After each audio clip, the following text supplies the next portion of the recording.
All right, hi again, everybody, and welcome to another edition of Around the Town with Chuck. I'm Chuck Guglielmo, and before I introduce my guest here tonight, we have one announcement we want to make that starting in January, this Around the Town with Chuck will also be available on YouTube and on my Facebook page. So that's exciting for people who don't get channels 6 and 19. So we want to start that in January, and all the interviews we've done starting from November 2nd on will also be on there as well.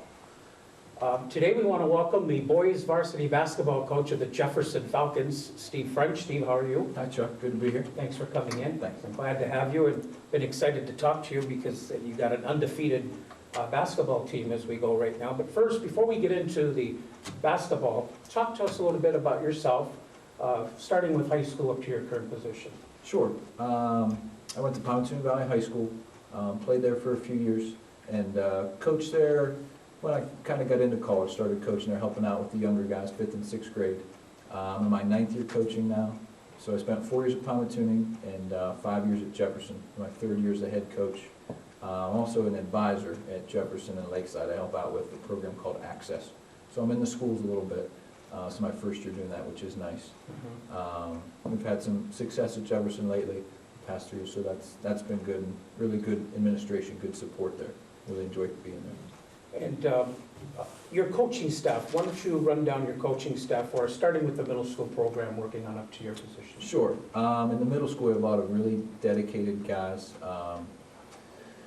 We've got 6th grade, we have 2 students, former players of ours, which is nice because they know all the plays and know the system. Andrew Burnett and Justin Butler.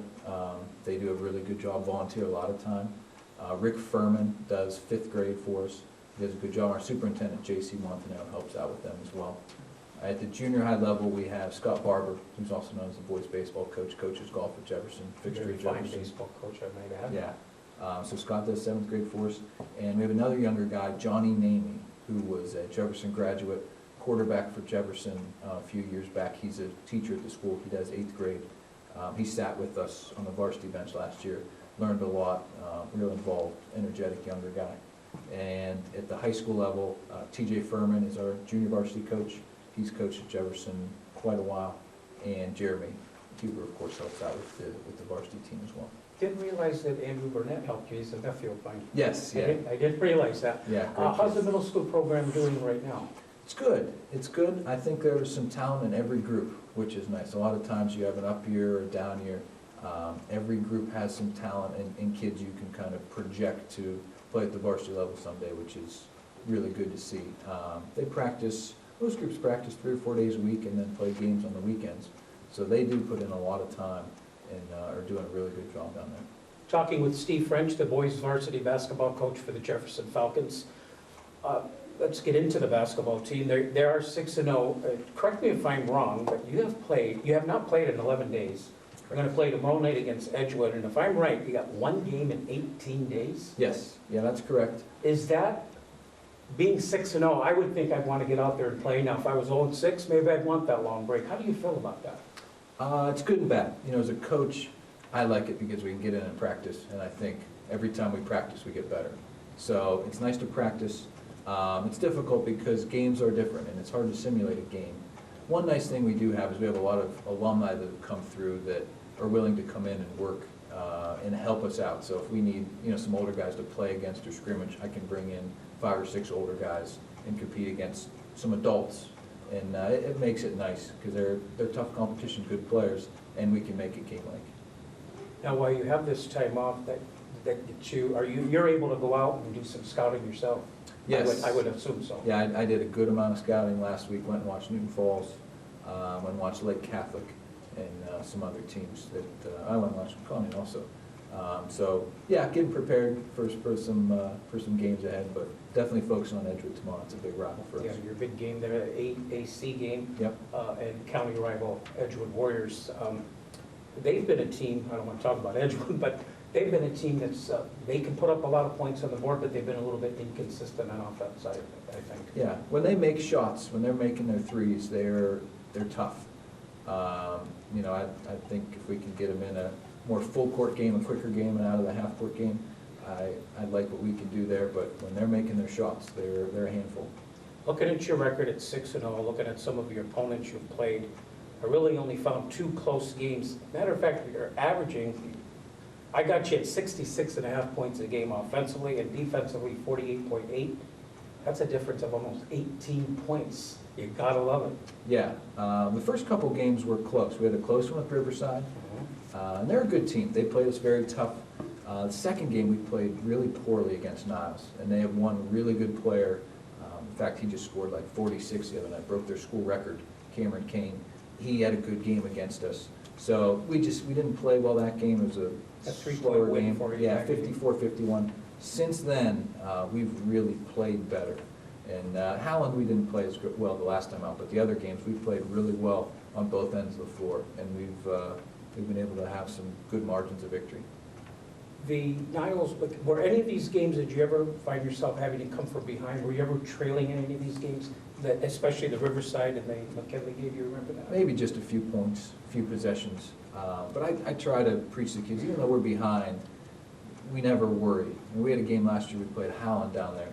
We were down 22 points with about 7.5 minutes to go, and we ended up winning by 13. We finished with like a 39-4 run. So, even that game, I kind of looking up the clock, oh boy, we're in trouble here. But you don't want to project that to your team. And we try to always, losing just isn't a thought. It doesn't enter our minds, and we're going to get there, we're going to figure it out. Something else I like about your team, I was kind of talking to you a little bit before we came on the air. You don't have to rely on one player, and we're going to go down some of the players on your Sure. team. It seems like somebody's doing it different for you every night, whether it's rebounding, scoring, assist, or whatever. Yeah. And that's got to be a big plus for a head coach, I would think. Sure. Yeah, all 3 years, we've had really good balance in our scoring. We haven't had any kid average 20 points, nothing like that. Not that we haven't had good players. We've had a very balanced team, and I like playing very balanced. There's not one guy we try to get a lot of shots for. There's certain mismatches with teams we'll exploit, but every night we want 8 guys in the books. If we can get 8 to 10 guys scoring, it's been a really good night for us. We'll probably have a good game. You seem to be a good free throw shooting team. See you 85% from the line against Howland, 17 for 20.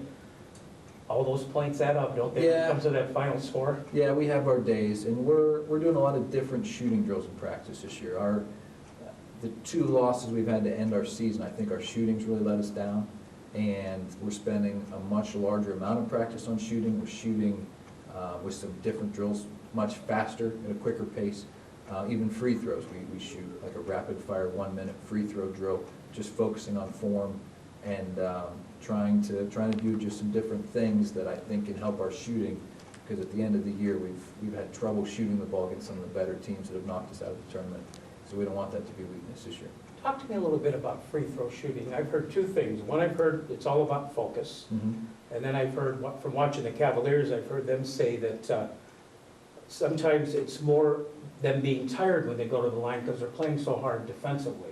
Yeah. Do you see both of those?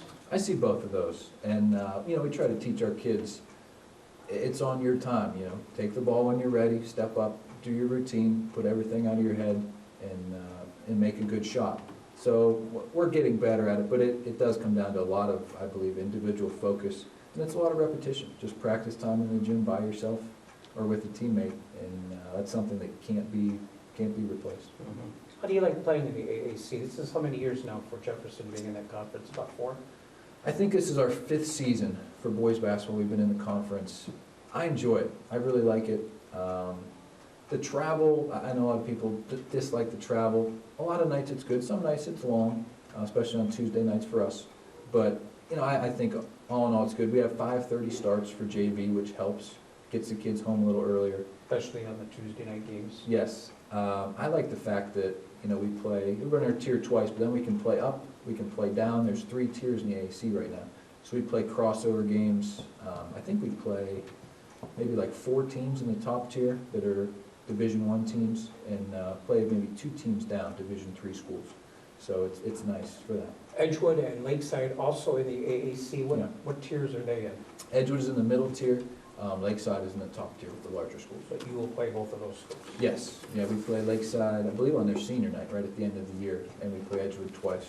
I know you have the Spartans down in Jefferson a little bit later in the year. Do you play anybody else from the county? Yeah, we play Pontiac, we play Grand Valley, we have them at home later in the season, and that's the only county team, other county teams we play. We usually play Geneva, but with their new league and some conflicts there, we just couldn't get a date with them this year. You're not playing your alma mater? No. Oh. We haven't played them in quite a while. We do scrimmage them though. We do Okay. scrimmage, yeah. I would think I would want to play my alma mater, but I understand. Yeah. Let's look at some of the players on your team. Let's see, you got a Jacob Adams, Brevin White, Mhm. Sam Hitchcock, Blake Payne, and Sage Cantini. I'm Yes, gonna guess those are your normal 5 starters? they are. Do you ever differ from that depending on your opponent? We do. We've had a couple kids start. Caden Sisson started some games for us. He's a Who's that? sophomore. Caden Sisson. Okay. He's a sophomore guard for us, good ball handler, very steady player, does a really good job. Jonathan Jackson is another kid that'll start.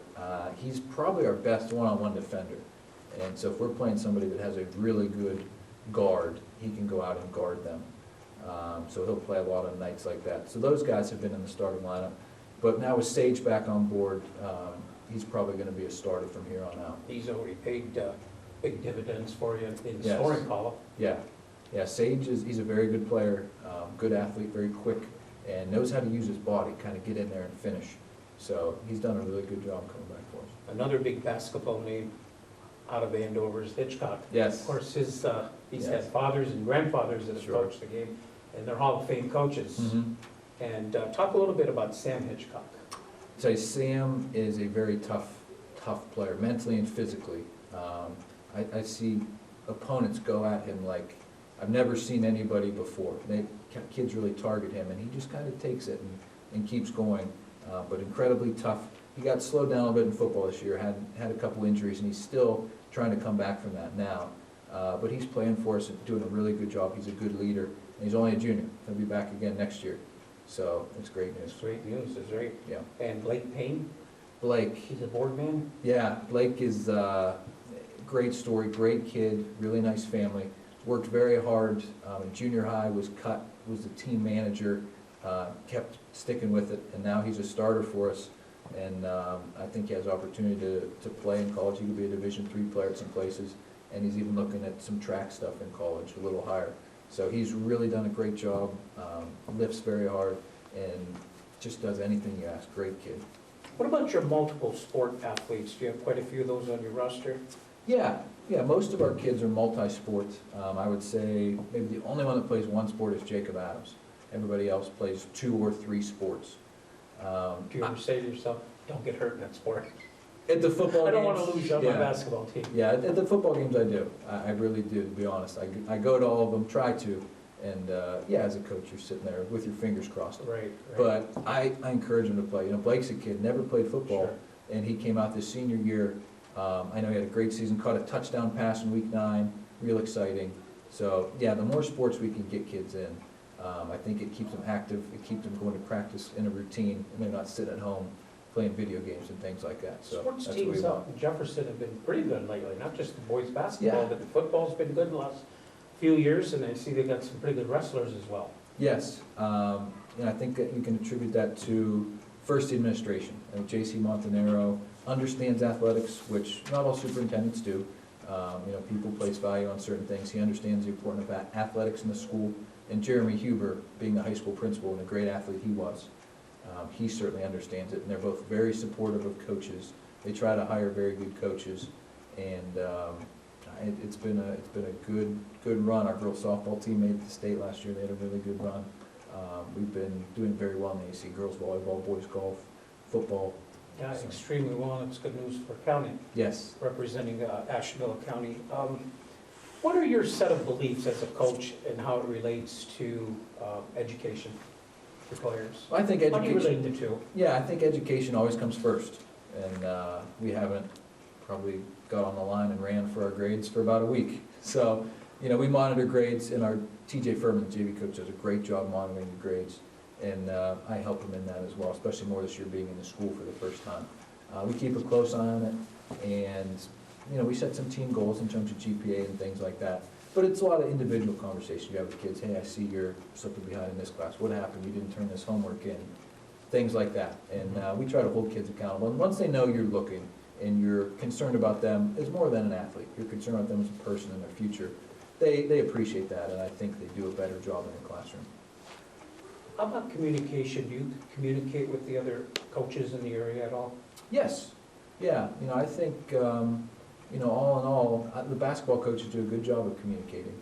And, I talk to Coach Bullard, Edgewood, Coach Hood all the time, Coach Talavaca. We help each other out with film, anything like that. I think there's a belief out there that maybe we're rivals and we don't want to see each other do well. Anytime these other teams are playing, I hope all the county teams win. Now, when we're playing each other, obviously I want to win. I Right. want my team to do well, but, if Conneaut's playing anybody, if Conneaut's playing a team in Pennsylvania or out of the county, or Edgewood's playing a league game against Struthers, I want Edgewood to win. I don't want Struthers to win. Sure. So, we root for each other and help each other out. And I think that's important. I think you have to stick together, because people in other places do stick together, and we have to as well. How's the fan support at your games? I'm probably gonna get some flack for this, but I think it could be better.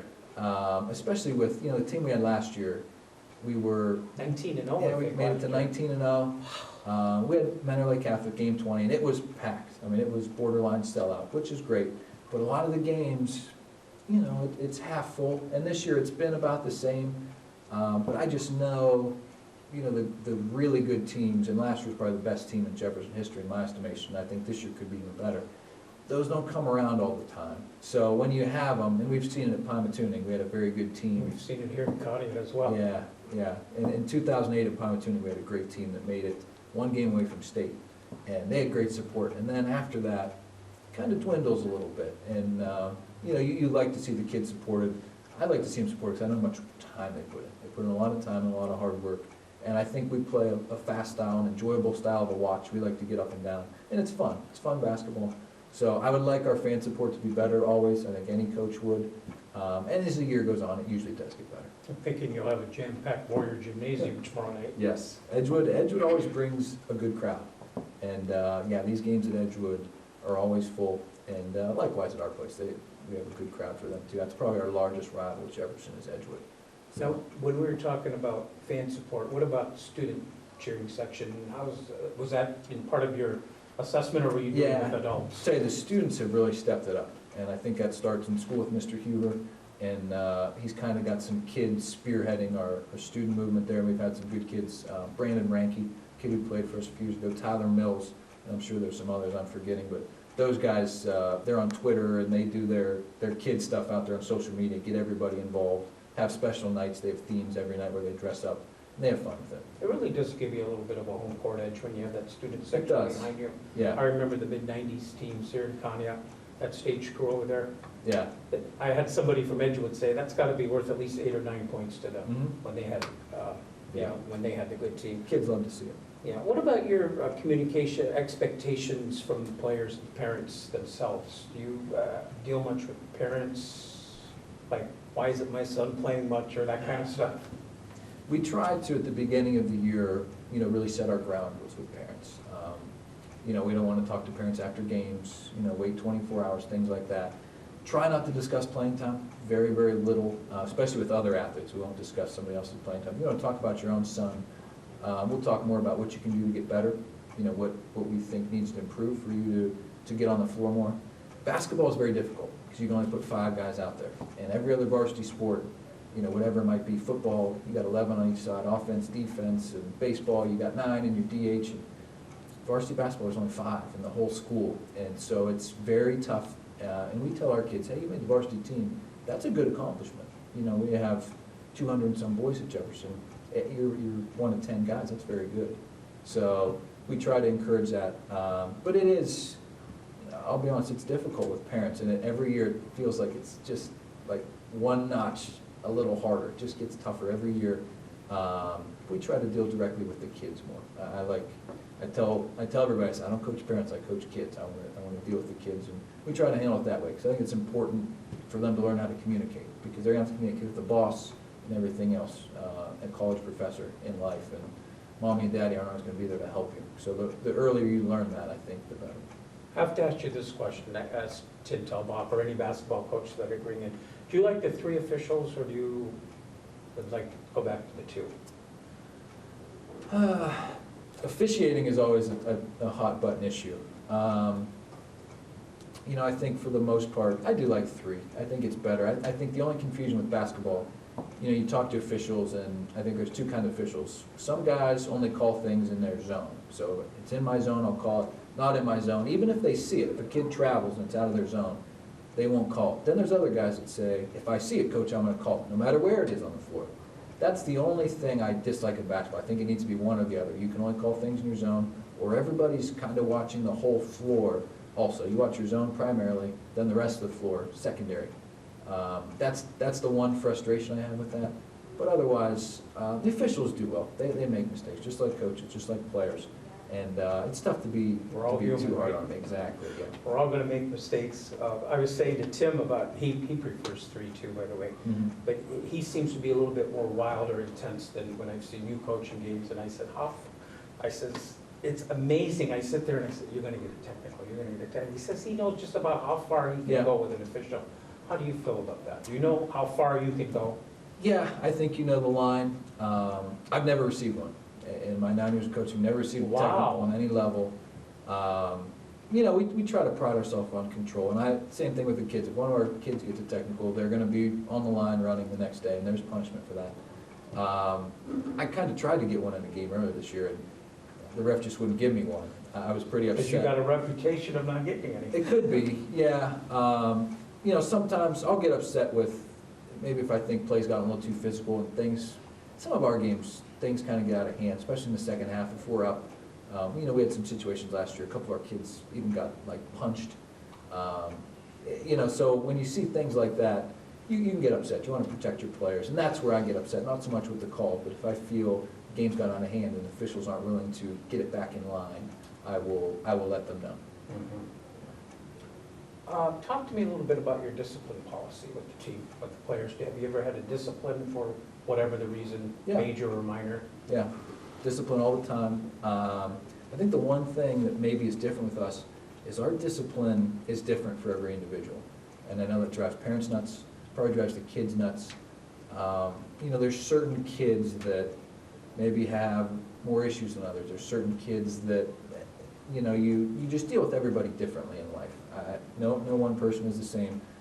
We do have things, you know, if you're late, every minute you're late, you run a certain amount. There's set things, but in terms of, you know, other discipline issues that come up, it's on a case-by-case basis. And, you know, we coach individuals, and we treat them as individuals with discipline as well. What kind of an offense do you run?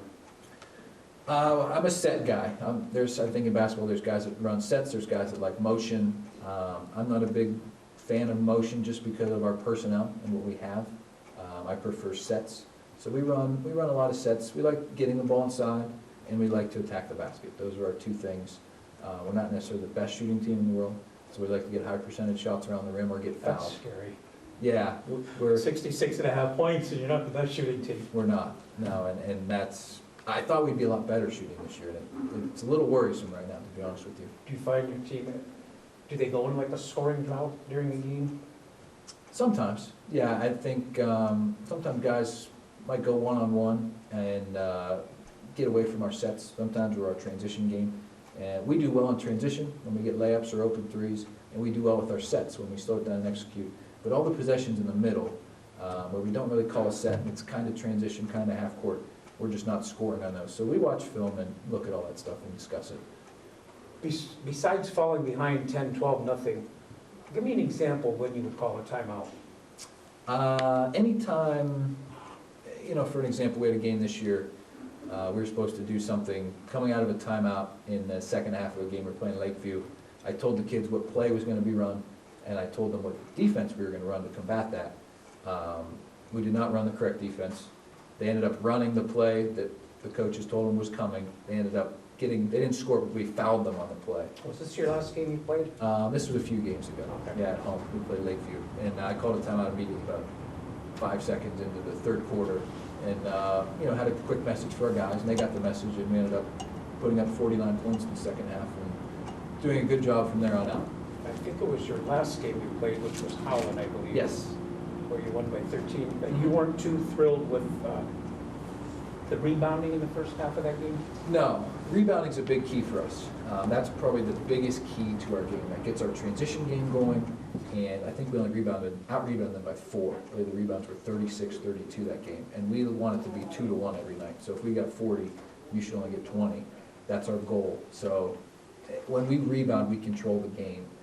We just weren't boxing out too many offensive rebounds for the opponent. So that's a big That thing for us. improved a lot in the second half of that. It did, yeah. We discussed it in halftime, and the kids know. Kids make adjustments.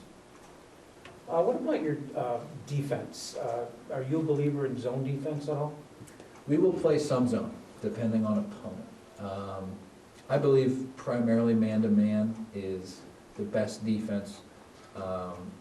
Zone is difficult, very difficult to rebound out of, which is the biggest reason I don't like zone for our team, because we have to control the boards. And when you don't have your own man to guard and you have to just box out the closest guy, rebounding becomes much more difficult, I feel. So we like to stay man for that reason. Also, I just, looking at basketball, some teams will play zone maybe in college, but they usually don't go all the way. The teams that are going all the way play man-to-man. So I like man, but we'll play zone in probably 3 games this year, depending on the opponent. Back to your offense for a minute. Do you have a team that you would say is better shooting from the perimeter, or do you like pounding the ball inside? Or We like to do get it both? inside. We like to get it The inside. old-fashioned Yeah. way to win basketball games. Yes, and it's pretty rare. We have, I think, 3 guys that can catch it back to the basket and score, which is kind of a dinosaur in basketball. And we had it last year, and we had it my first year with David Chase, who's a big athlete for us that could do that.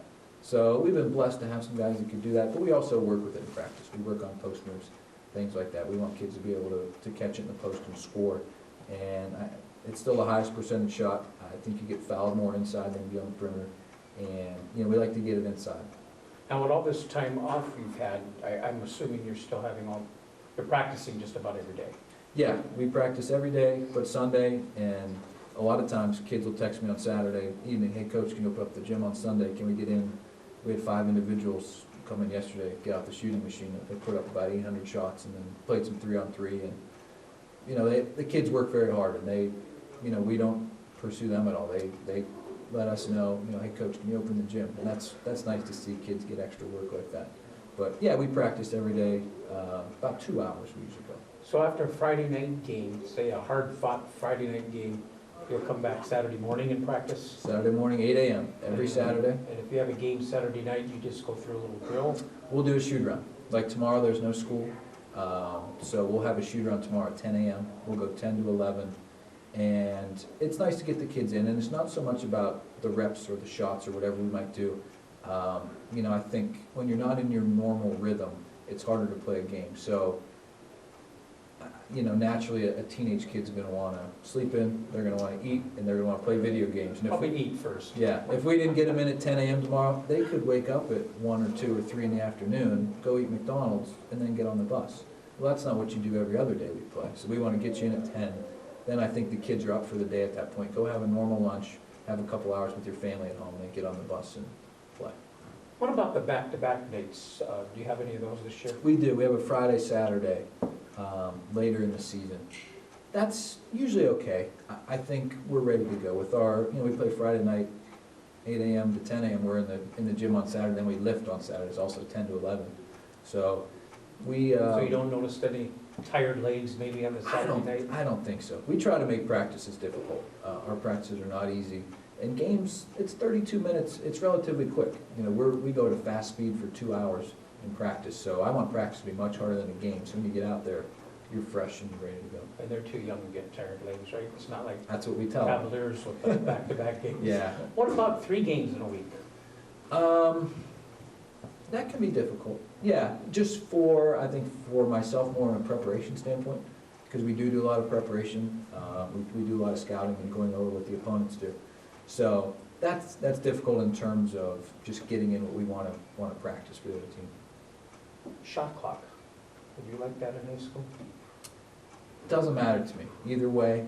I can see where it would benefit. I think it makes the game faster. You know, I don't, it's tough when teams can hold the ball for minutes on end. That can be frustrating. We've been on, you know, ends of that. My first year we played Girard. They had some very skilled guards, and they would come down and hold the ball a minute and a half, kind of break you down, and then get a score, you'd foul them. It was very frustrating to coach against because they were just simply more skilled. And if they had to put a shot up in 30 or 35 seconds, maybe the outcome would have been different. We shoot the ball fast anyway. We don't really take long possessions, so it's not going to impact us offensively. But I would like to see it. I think the rest of basketball has it. Why not bring it into the high school game? How many seconds would you put on it? 40? 35 to 40, I think, is a good number. I think anywhere in there, nothing really less, but 35 to 40 would be fine with me. Bill Cole, I don't know if you remember him, you're Yeah. only 28, but he would, I remember Conneaut playing an overtime game with him. We never got the ball in overtime. He won the jump ball. I think overtime was like 3 or 4 minutes. Yeah, Never got the ball. He passed and passed and passed without that shot clock. sure, Was able to take the last shot. yeah. How do you plan on improving as a coach? So I think improvement as a coach, you have to be willing to be wrong. I think you have to be willing to examine everything. You know, like we talked about earlier with our shooting, there's shooting drills I've done the entirety of my coaching career, and a lot of those we've scrapped. We've gotten rid of, you know, went out and talked to some coaches, went to some clinics, try to seek out people that are better than you at what you need to improve with. You just have to be willing to learn. Always willing to learn. There's so much material out there, so many things you could do, so much you could run. You can only do so much, but you just have to find what you feel is best for your team and be willing to try something new, try something different, and see if it has its benefits. Do you ever second guess yourself? Like after a game, you'll go home and say, why did I do this? Or why didn't I do this? Yeah, I think coaches can be their harshest critic, and I generally sleep pretty well at night, and any sleepless nights I've had would probably be after a loss, potentially. So, yeah, you second guess yourself, but you know, there's situations sometimes in coaching that, why didn't I do this, why didn't I do that? But try not to be too hard on yourself. Are you a motivator? Do you have to motivate your team? At 6-0, I would think probably they don't need to be motivated, but Yeah, do you find yourself that you still have to do that because we are dealing with, what, 16, 17, 18-year-olds? yeah. Motivation is interesting. You know, I feel, first of all, if a kid isn't motivated intrinsically, they don't have whatever they need to have inside of themselves to want to be good, I don't think you can get that out of them. I think you can get that out of them for a short while, but eventually, when the going gets tough, they're going to falter. You need kids that want to do it on their own. Now, that's not saying you can't, you know, get them going to a little higher level for a short amount of time, but I think a lot of it just comes from personal pride and kids wanting to be good. Big word we hear in sports a lot, especially in basketball, the word energy. Yeah. Your team must have a lot of energy because of their record, but how do you go about sustaining positive energy on your basketball team? Yeah. Do you ever see that maybe they're lacking a little bit of energy during the game? Yeah. You know, we definitely have. Is that when you would call a timeout? I don't keep meaning to interrupt. Yes. You know, I think a lot of our timeouts are more, we want to stay a step ahead of the competition. So we'll maybe call timeout, refocus, or hey, this is what's coming. They're going to start going to this guy. Things like that, and we'll try to stay a step ahead with our timeouts. But there are times, you know, where you would put guys in the game just for energy. You know, we have some guys on the bench. I think Rafael Giancola is a guy that comes in and really plays at a fast pace, at a high level. John Jackson's another guy. Caden Sisson, those 3 guards for us come in, really play fast, give us great energy. And sometimes, you know, we need to just sit guys down and, you know, play a different lineup and bring some energy. Well, Steve, we want to wish you a lot of luck and continue to represent Ashtabula County well. Hope to catch a couple of your games. I know I'll catch you when you play the Spartans. Yes. Down in Jefferson. I think it's in February. Yeah, it is. So we want to wish you a lot of luck and continued success, and start with Edgewood tomorrow night. Great. Thanks, Chuck. Thanks. Thanks for having me. Steve French, the boys varsity basketball coach of the Jefferson Falcons, was my guest. And that's another edition of Around the Town with Chuck.